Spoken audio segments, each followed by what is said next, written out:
పనిచేస్తుందండి ఆన్ లేదా? హలో పనిచేస్తుందా? Hello hello hello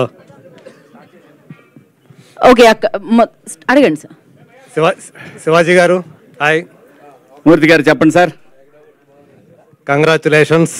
thank you. So చాలా కాలం తర్వాత మీరు అన్నట్టు 11 సంవత్సరాల తర్వాత ఇలా మా ముందుకి వచ్చినందుకు, సో మీరు చేసినటువంటి ఆ క్యారెక్టర్ చూస్తే, అంటే మేము కూడా 90sలో కాలేజీ లైఫ్ అనుభవించిన వాళ్ళం కాబట్టి సో చాలా కనెక్టివిటీ ఉంటుందని చెప్పేసి మేము కూడా ఫీల్ అవుతున్నాము. సో మీకు ఎంతవరకు ఇది ఆ సబ్జెక్టు కనెక్ట్ అయింది, అంటే మీ రీఎంట్రీకి ఇది ఎంచుకోవడానికి రీజన్ ఏంటి, సినిమా కాకుండా? అదే రీఎంట్రీకి ఇది ఎంచుకోవటం, నేను ఎప్పుడు కూడా ఏది ప్లాన్డ్గా అనుకుంటే అవ్వలేదు నాకు. సరే, ఏ ఆపర్చునిటీ వస్తే దాంట్లో బెస్ట్ ఏముందో చూసుకొని చేద్దామని ప్రిపేర్ అయి ఉన్నాను. బట్ ఏంటంటే ప్రెస్ మీట్ పెట్టి నేను చేస్తాను, నాకు సినిమాలు ఇవ్వండి అని అడగటం నాకు ఇష్టం లేదు. తప్పని కాదు, ఎందుకు 96 ఫిలిమ్స్ చేశాను, మళ్ళీ ప్రెస్ మీట్ పెట్టి చెప్పి అడగాలి అంటే, ఇవాళ సోషల్ మీడియాలో ఆ తమ్నైల్స్ చూస్తే, తమ్నైల్స్ ఒక్కటి చాలు సూసైడ్ చేసుకోవడానికి. సో ఆ పరిస్థితిలో ఎందుకులే, ఏదైనా ఆపర్చునిటీ రాకపోద్దా లేదా మనమే తీద్దామా అనే ప్రాసెస్లో జరిగినటువంటి ఒక అంశం ఇది. దాని నుంచి బాపినీటి గారితో నేను చేస్తాను సార్, నాకు ఉంటే చెప్పండి మీరు అని అన్నాను. నేనంటే యాక్చువల్గా ఆ సినిమాని మీరు తీసుకుంటారా, మీరు తీస్తారా అని అడగటానికి వెళ్ళాను నేను ఆయన్ని. ఎందుకంటే విన్ యాప్ అప్పుడే వస్తూ ఉందని చెప్పారు నాకు. సో ఆ సందర్భంలో ఒక 1.5 month తర్వాత ఆయన చెప్పారు, నితిన్ గారు కాల్ చేశారు. కాల్ చేస్తే కథ వింటానండి అని అన్నాను. వెబ్ సిరీస్ సార్ ఇది అన్నారు. నో ప్రాబ్లం, ఏదైతే మనకేంటి అని వెళ్ళి విన్నాను. విన్న తర్వాత నాకు అనిపించింది, ఓకే ఇప్పుడు నేను చేస్తే ఏం చేయాలి, ఏం సినిమా చేయాలి, హీరోగా ఏం సినిమా చేయాలి, హీరోగా మరి వాళ్ళు ఇస్తారా లేదా మనకు తెలియదు. సో మంచి క్యారెక్టర్ కావాలి అని అనుకునే పరిస్థితుల్లో చంద్రశేఖర్ అనే ఒక క్యారెక్టర్, ఒక మ్యాథ్స్ టీచర్, ఇందులో హీరో అంటారా ఏమంటారా అనేది మీరు సిరీస్ చూసిన తర్వాత మీరు చెప్పాలి. అది నేనైతే చంద్రశేఖర్ ఫ్యామిలీ మిడిల్ క్లాస్ అనేది ఆ క్యారెక్టర్లో ఉంది, కానీ మిడిల్ క్లాసే హీరో ఈ సినిమాకి, ఈ సిరీస్కి. ఒక మిడిల్ క్లాస్ లైఫ్ అనేది ఒక hero.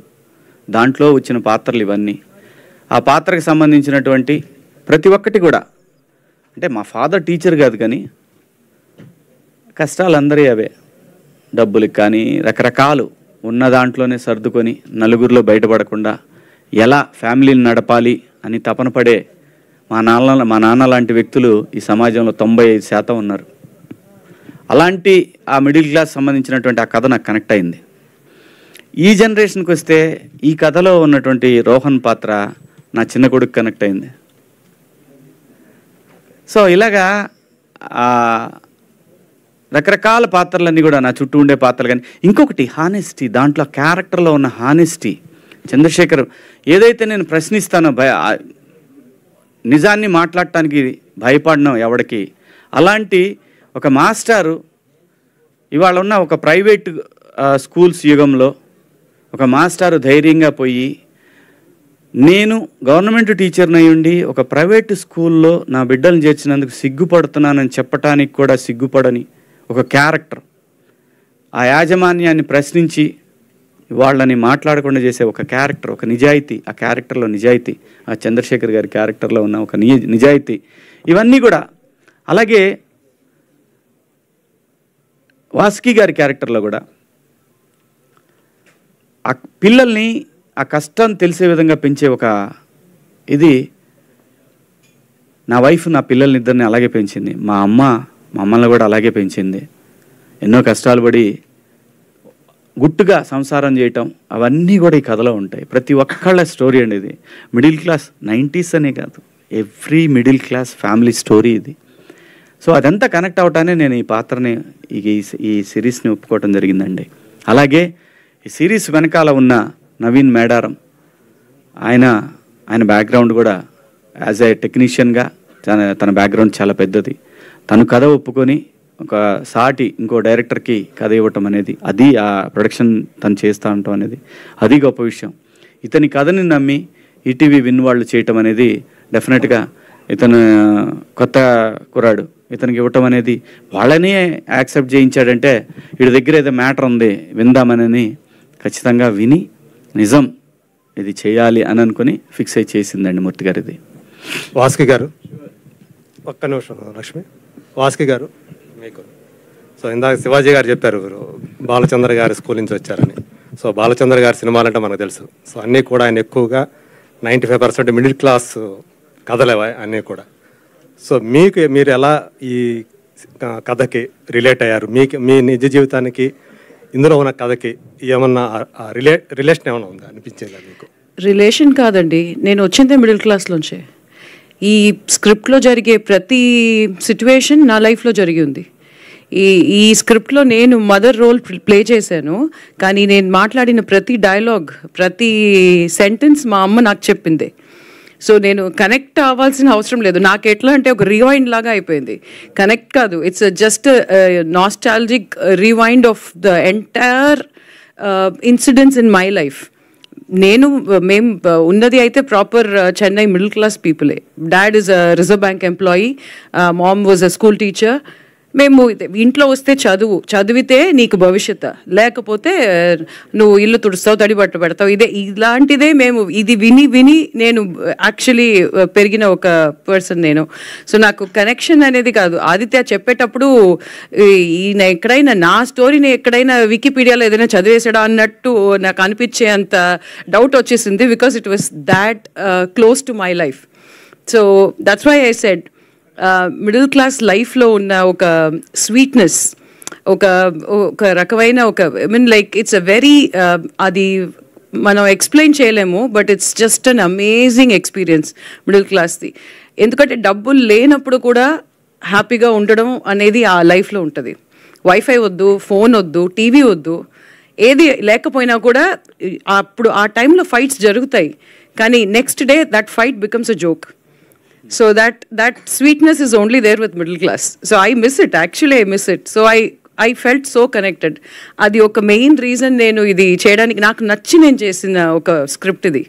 So and Aditya's detailing is amazing. Shivaji గారు, అంటే గతంలో మీరు కొద్దిగా పొలిటికల్గా కానీ అన్ని రకాలు బాగానే ఉండేవారు, చేసేవారు, అంటే మీ వాయిస్ కూడా బాగా వినిపించేవారు. అలాంటిది ఎందుకు సైలెంట్ అయిపోయారు? అంటే మీకు ఒక ఫ్యాన్ బేస్, అంటే మీరు మాట్లాడేది కూడా సొసైటీ పరంగా మాట్లాడేవారు, ఆ విషయాలపైన కూడా చాలామంది అభిమానులకి ఉండేవారు కదా. అలాంటి శివాజీ ఇప్పుడు పాలిటిక్స్ నుంచి ఎందుకు డైవర్ట్ అయిపోతున్నాడు ఏంటి? అదే నేను చెప్తున్నాను. ఇక్కడ ఏమైపోద్ది అంటే, ఎవరు కూడా నేను పాలిటిక్స్లో ఉన్నానా, ప్రజల గురించి మాట్లాడుతున్నానా, పాలిటిక్స్లో ఉంటే చుట్టూ ఉన్న పార్టీల్లో ఏదో ఒక పార్టీలని తిడుతూ, రాజకీయ అవతల పార్టీని తిడుతూ ఉండాలి. నేను ప్రజల గురించి, ప్రజల సమస్యల గురించే మాట్లాడాను మొదటి నుంచి. ఎస్, నేను బీజేపీలో జాయిన్ అయినమాట వాస్తవం. ఆ తర్వాత వాళ్ళ ప్రామిస్ని ఎప్పుడైతే పక్క పెట్టేశారో ఆ తర్వాత బయటకు వచ్చి నేనే రాజకీయ పార్టీలో లేను. ప్రజల సమస్యల గురించి, ప్రజల అవసరాలు, ముఖ్యంగా యూత్కి సంబంధించి నేను ప్రత్యేక హోదా అనే అంశాన్ని నేను తీసుకున్నాను. దానికి లీడర్షిప్ చాలా అవసరం. లీడర్స్ కరెక్ట్గా ఉంటే, నిజంగా సింపుల్గా చెప్పాలంటే ఈ రోజున మనకి రావాల్సినటువంటి ఏదైతే ఇన్ఫ్రాస్ట్రక్చర్ ఉందో అది మొత్తం, ఆ సొమ్మంతా ఈ తరానికి చెందాల్సినటువంటి ఇన్ఫ్రాస్ట్రక్చర్ ఏదైతే ఉందో అది ఎనీథింగ్, ఇన్ఫ్రాస్ట్రక్చర్ అంటే వాటర్ కావచ్చు, అంటే క్లీన్ వాటర్ కావచ్చు, హెల్త్ కేర్ కావచ్చు, లేదు రోడ్స్ కావచ్చు, మనకు రావాల్సిన క్లీన్ పవర్ కావచ్చు, ఎవ్రీథింగ్ ప్రజలకు సంబంధించిన ఏదైతే ఇన్ఫ్రాస్ట్రక్చర్ ఆస్తి మొత్తం కూడా రాజకీయ నాయకుల జేబుల్లోకి వెళ్తూ ఉంది. ప్రజల్లో ప్రశ్నించే తత్వం కోల్పోయింది. క్యాస్ట్ ఫీలింగ్స్, అవసరమైతే రాముడు, దేవుడు, లేదంటే అల్లా, లేదంటే జీసస్, ఇలాంటి వాటికి రకరకాలుగా ప్రజల్ని రెచ్చగొట్టే ధోరణిలో తయారైన తర్వాత ఎంతకాలం పోరాడగలడండి ఒక మనిషి? వాడికి ఒక ఫ్యామిలీ ఉంటుంది. 10 సంవత్సరాల పాటు ప్రయత్నం చేశాను. అలాని ఇప్పుడు వదిలేశాను కాదు, నెవర్. ప్రజల గొంతుకగా మాత్రం ఎప్పుడు ఉంటాడు శివాజీ. కానీ నా ప్రొఫెషన్ మాత్రం నన్ను నటుడిగా నిలబెట్టి నా గొంతుక 10 మందికి తెలియటానికి కారణమైన సినిమా మాత్రం ఇక నుంచి చేయాలని ఫిక్స్ అయ్యాను. సో ఆ సందర్భంలోనే బిగ్ బాస్ వస్తే ఒప్పుకున్నాను, ఈ వెబ్ సిరీస్ చేశాను, ఇంకో సినిమా కూడా ఒప్పుకున్నాను. వాళ్ళు డబ్బులు వేసినా చూద్దాంలేని ఆగా. అంటే ఇప్పుడు పొలిటికల్ గా చూసుకుంటే అయ్యో పవన్ కళ్యాణ్ గారు కూడా బాగానే చేస్తున్నారు కదా, అలాంటి ఆయనకి ఇప్పుడు అంటే మీరు కూడా కలిసి అట్లా చేయొచ్చు కదా, ఇప్పుడు ఎందుకు ఒంటరి అవుతున్నారని అనుకుంటున్నారు? పొలిటికల్ క్వశ్చన్స్ వద్దు, ఇదే లాస్ట్ నేను చెప్తాను. నేను ఒకే ఆన్సర్లో అందరికీ చెప్తాను. మెగాస్టార్ గారి ఫ్యామిలీకి ఆంధ్రప్రదేశ్ కానీ తెలంగాణలో కానీ వాళ్ళకున్న ఫ్యాన్ బేసు ఎవరికీ లేదు, అది నిజం. అసలు వాళ్ళకి సీఎం అవ్వాలంటే పెద్ద కష్టమైన పని కూడా కాదు. మళ్ళీ చెప్తున్నా, నేను ఏదైనా చెప్పాలనుకున్నది క్లియర్గా స్ట్రైట్ ఫార్వర్డ్గా చెప్తా. కొంతమందికి నచ్చవచ్చు, నచ్చకపోవచ్చు. ఎక్కడో లోపం జరుగుతుంది, అది సరిదిద్దుకుంటే ఇంకే ఇష్యూ లేదు. వాళ్ళ ఫ్యామిలీ నుంచి సీఎం అవటం పెద్ద కష్టమైన పని ఏం కాదు. పాలిటిక్స్ క్వశ్చన్స్ దయచేసి ఇక్కడ వద్దు, ఓన్లీ నేను సపరేట్గా పెడతా, అప్పుడు వేసుకోండి గట్టిగా. Aditya, director Aditya. Last question ఇదే, దీంతో మనం ఎండ్ చేద్దాం. Hi bro, all the best. బాగుంది ట్రైలర్. నా క్వశ్చన్ ఏంటంటే #90s అని పేరు పెట్టారు కదా, క్యాలెండర్ చూస్తే 2017 ఉంది. 2007లో జరిగే స్టోరీనా? 2007లో జరుగుతుందండి. బేసిక్గా 90s అంటే 90s లో పుట్టిన కిడ్స్ అని చెప్పేసి అంతే.